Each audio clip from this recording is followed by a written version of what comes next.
Hello everybody, my name is Lizeth Lagunas and this is my week 2 presentation for MPA 545, which deals with expanding on the book readings this week, and let's get started. The topics that I will be discussing this week will be the ability to negotiate, collaborative power, factors that influence conflict, and defining success.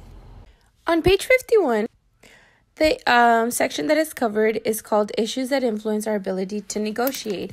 Within that section in the book, the idea that there may be multiple issues that may need to be covered during a negotiation is expanded on in this section. Multiple issues can create the overall need for a package agreement that may cover multiple issues. Within that section, The Art and Science of Negotiation by Howard Rifa is discussed. And within that, there is a quote that says that when there are several issues to be jointly determined through negotiation, the negotiating partners have an opportunity to be considerably enlarge the pie before cutting it into share for each side to enjoy, which means, and is also expanded on in The Art and Science of Negotiation, that when there are many established ways for settling disputes and regulations, courts, markets, through the law of supply and demand, are some of the ways that we in society have adapted negotiations.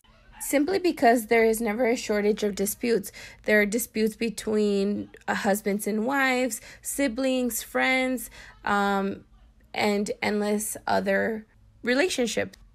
So the Art and Science of Negotiation actually expands on the idea of collaborative approaches to resolving conflict. On page 25, in the section of collaborative power, James H. Craig and Margaret Craig are referenced with their 1974 writing of Synergic Power Beyond Domination and Permissiveness, in which collaborative power is actually emphasized because it increases the satisfaction of all participants by intentionally generating increased energy and creativity, all of which is used to co-create a more rewarding present and future. That is also what is discussed in the book. The importance of group action planning, alliance, is heavily reinforced within the readings in the book. The idea also explores allowing others' perceptions to set in before making decisions, and also gaining empathy and a greater understanding of what others want and why their needs are having to be met. And if their needs are not met, how would that impact the conflict resolution and the overall power that is invested when working with others, and how it would affect the collaboration within a team, and how the energy and the power needs to be distributed equally. It was actually a really interesting reading. I know it is an entire book, but from the readings that I did, it was really interesting to focus on the amount of negotiation and mediation that goes into understanding others and working collaborative, which is also something that is discussed in chapter 2.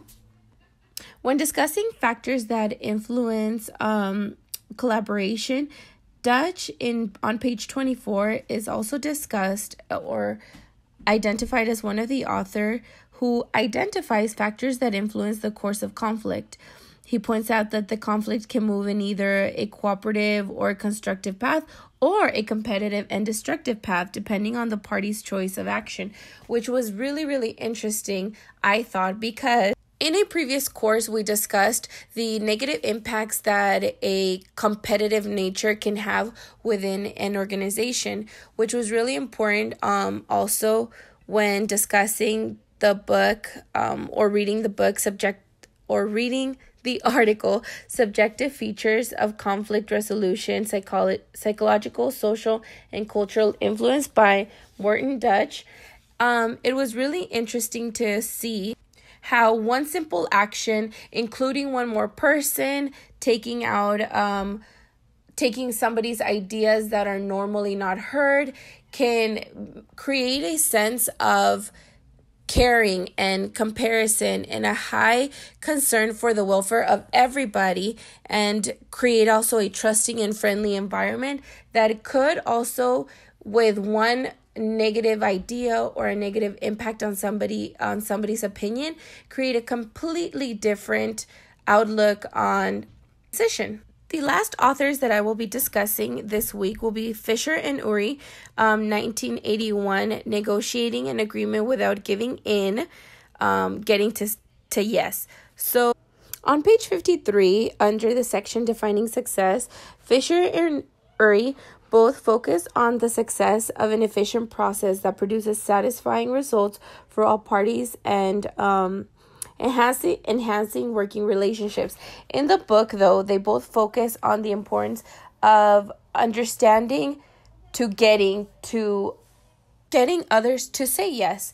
In the book, Collaborative Approaches to Resolving Conflict, this week, in chapter 3, we learn about tension, breaking point, sharing of information, discussion of options, and innovative solutions.